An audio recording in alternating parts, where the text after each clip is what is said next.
Oi, bem-vindo, bem-vinda. Bom, prometi, tarefa, check.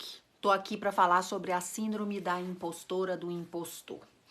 A síndrome, na verdade, é uma nomenclatura que nem existe no manual de transtorno, tá? Mental. Mas ela é muito comum. Por quê? Ela significa um profundo sentimento de inferioridade. E quando eu escrevi sobre isso para colocar no meu feed, no dia seguinte ou no dia que passaram-se 2 dias, o meu marido me falou, disse, Elaine, olha que coincidência, você estava conversando sobre a síndrome, que eu conversei com ele um pouco, e saiu exatamente no Estadão uma matéria falando de que essa síndrome, ela existe.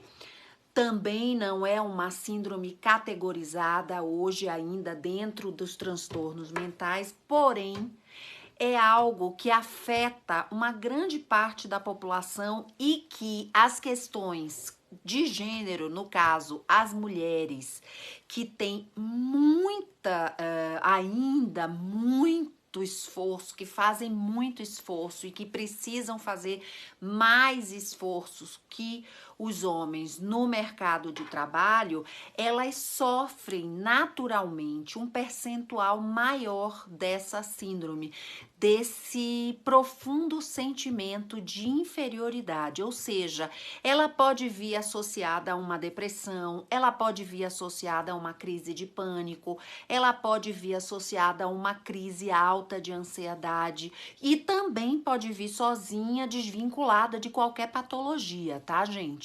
Então, vou explicar um pouco mais sobre o que é. Os sintomas são bem clássicos. Eu tô aqui com um ponto, porque é bem exatamente o que eu escrevi, mas eu não quero fugir do assunto com vocês, principalmente mulheres que têm a síndrome da impostora num nível maior em qualidade, vamos dizer assim, e em quantidade. Não sou eu que estou dizendo isso, não.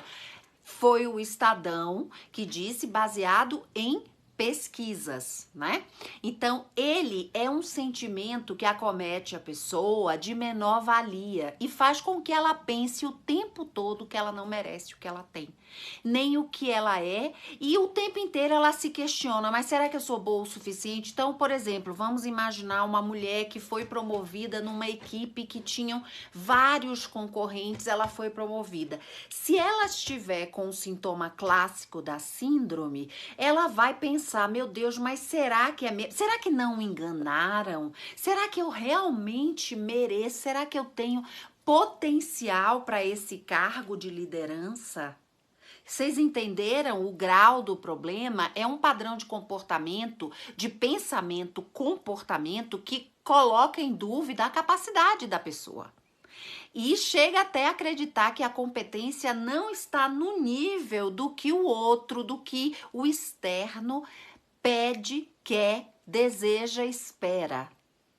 Então, é um tormento, gente. Essa síndrome da impostora, ela é um pouco assim, a frase dela, vamos chamar assim, a crença negativa e a intenção negativa diz assim: eu não sou boa o suficiente para estar neste lugar que eu estou. Pode ser dentro de um corpo docente, dentro de um meio acadêmico, pode ser dentro de uma organização, pode ser dentro de uma família, né?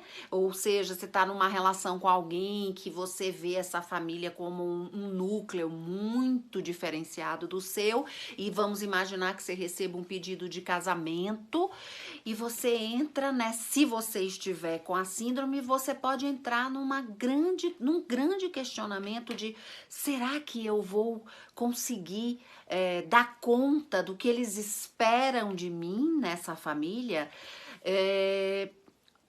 Se for feito um processo seletivo e você ganhar, você pode imaginar, inclusive, que teve algum erro, que seu nome foi ali colocado, mas que você vai receber uma ligação pedindo milhões de desculpas e dizendo, olha, realmente não era você, foi um erro do sistema. Então, essa síndrome a gente deve chamar, na verdade, a gente chama de síndrome e tá correto, porque não está dentro do manual, mas ela já ataca de um jeito, né? É um fenômeno que foi estudado principalmente no nosso público, nas mulheres, pela quê? Deixa eu ver aqui, pelas psicólogas norte-americanas Pauline Rose Clance e a Suzanne Imes, que em 1978 publicaram um estudo sobre o tema. Para você ter ideia, ó, faz tempo, né? Tinha acabado de nascer a minha pessoa, né? Elas queriam entender o que levava mulheres com um perfil superior a acreditarem sempre que elas não eram brilhantes o suficiente e que estavam enganando a todos. É uma síndrome da fraude. Se a gente quiser substituir a palavra impostora, a gente pode tranquilamente falar síndrome da fraude eterna. Eu sou sempre uma fraude, eu tô sempre correndo atrás de uma cenoura para que ninguém descubra o tamanho da fraude que eu sou. Gente, é pesado isso, né? Então vamos ficar ligadas. Vamos cuidar, que é uma coisa muito importante, né? Tô olhando aqui a pesquisa delas, porque eu li a pesquisa delas para poder falar para vocês resumidamente. E o que eu fui buscar, na verdade, é a primeira coisa, para a gente tratar disso, tem que buscar evidências. A gente tem que buscar evidências de que a gente está com esse tipo de pensamento, comportamento repetitivo, tem que buscar ajuda. Às vezes sozinha a gente não consegue. E nessa ajuda o profissional, seja ele um terapeuta, um coach, quem você achar que deve buscar, mas profissional, né? Veja bem, amigo é amigo, profissional é profissional.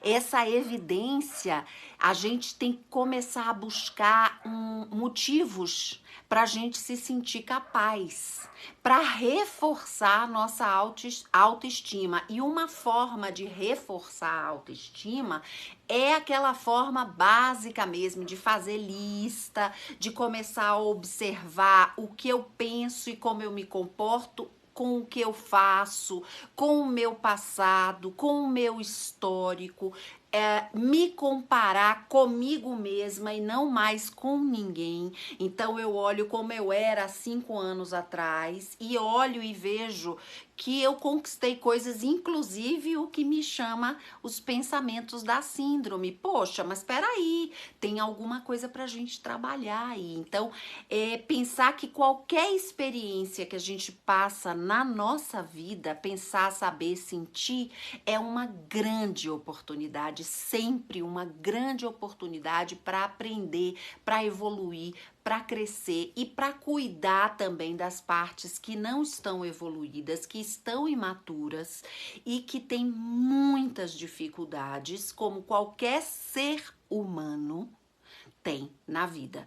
Então, a comparação para a síndrome de impostora tem que ser tratada assim com muita força, com muita intenção positiva de paro de me comparar com qualquer ser humano externo, seja ele celebridade, seja ele o meu colega de trabalho, seja ele o meu chefe. Eu tenho que olhar para mim e olhar para minha história. E muita gente, quando para, que eu faço isso no consultório com meus clientes e mando olhar para a própria história e a gente faz uma linha da vida do passado, as pessoas às vezes até se assustam com a quantidade de vitórias, de conquistas e como se aquilo não valesse.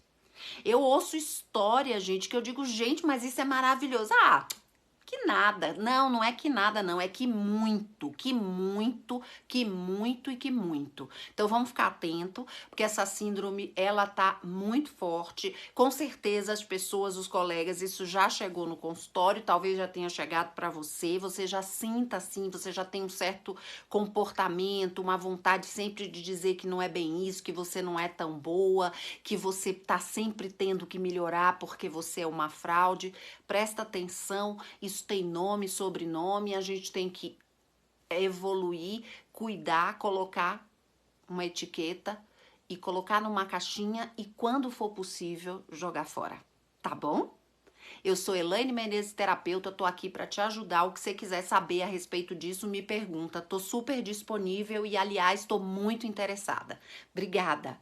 Tchau.